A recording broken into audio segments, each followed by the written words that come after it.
Hello everyone. तो कैसे आप सभी लोग। आज है डे 1 और डे 1 में हम सीखने वाले हैं अपनी छोटी छोटी आदतों का आश्चर्यजनक शक्ति जो कि एटॉमिक हैबिट बुक मैं आपको दिखा देना चाहता हूं कि यही बुक है वो जिसके बारे में मैं आपसे बातें करता हूं हरदम।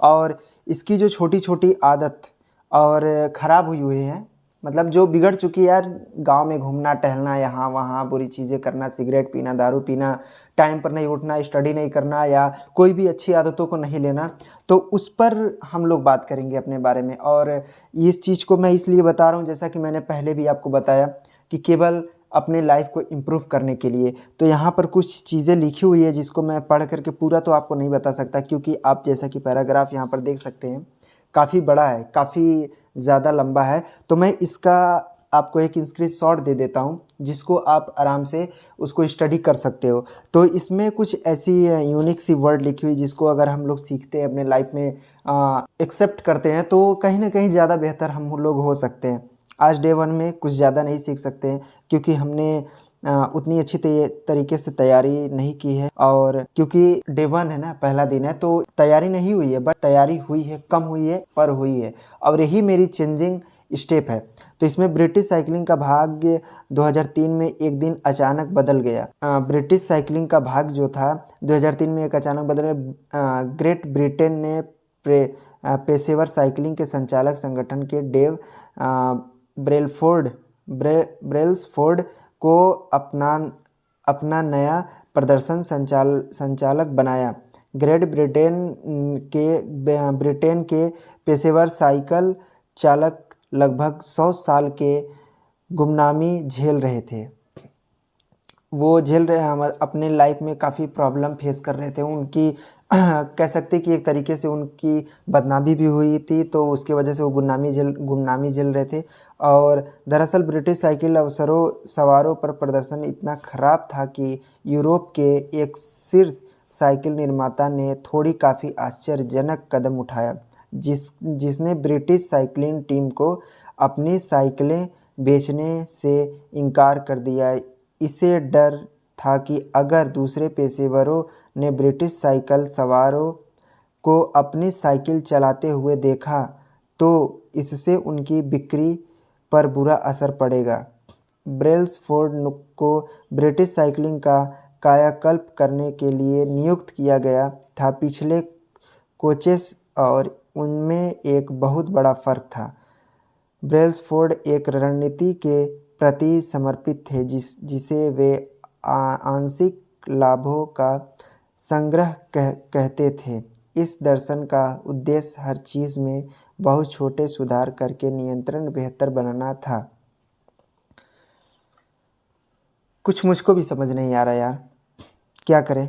खैर, लेकिन फिर भी इसको पढ़ना है, और यही है मेरा टास्क अपने आप में ग्रोथ हब में, कि मैंने चैनल अपने नाम का बनाया हो कि ग्रोथ हब। और ये चीज़ें मुझको समझ में नहीं आ रही है। मैंने स्क्रीनशॉट आपको दिया है, बट मैं पढ़ रहा हूँ, और यही एक काम है कि इसको मैं शूट करके आप लोगों तक पहुँचाऊँ। अब गलत तो नहीं होगा, जो समझेगा समझेगा, बाकी जो नहीं समझेगा उसके लिए गलत चीज़ें हो सकती है। खैर कोई बात नहीं, मैंने एक पैराग्राफ का थोड़ा सा पढ़ा, सेकंड वाले का पूरा पढ़ा, और तीसरे का पैराग्राफ मैं पढ़ रहा हूँ। ब्रेल्सफोर्ड को ब्रिटिश साइकिलिंग का कायाकल्प करने के लिए नियुक्त किया गया था। पिछले कोचेस और उनमें एक बहुत बड़ा फ़र्क था।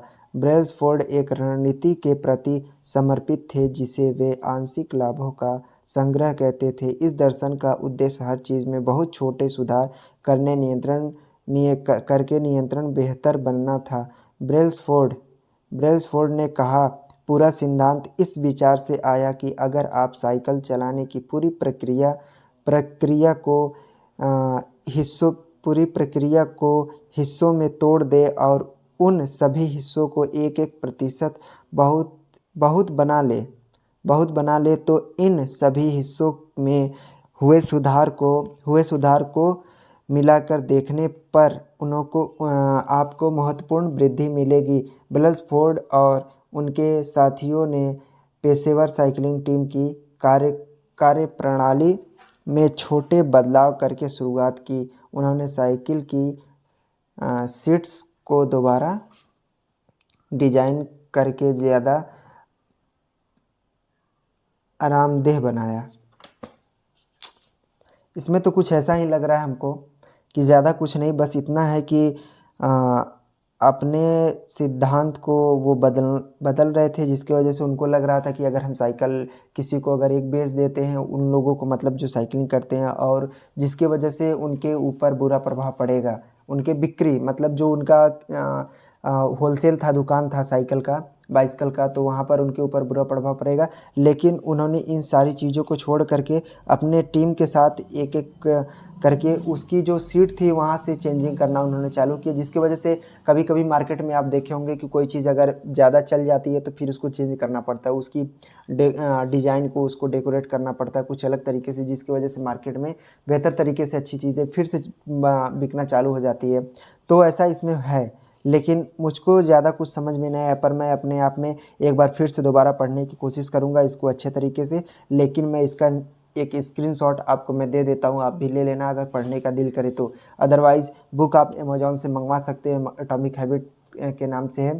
तो आपको अगर जहाँ तक अच्छा लगा हो या नहीं, तो फिर भी लाइक एंड सब्सक्राइब ज़रूर करना अगर आप नए हैं तो, और चैनल में आप ज़रूर बने रहना मेरे साथ। तो मिलते हैं नेक्स्ट वीडियो के साथ, तब तक के लिए जय हिंद, जय भारत।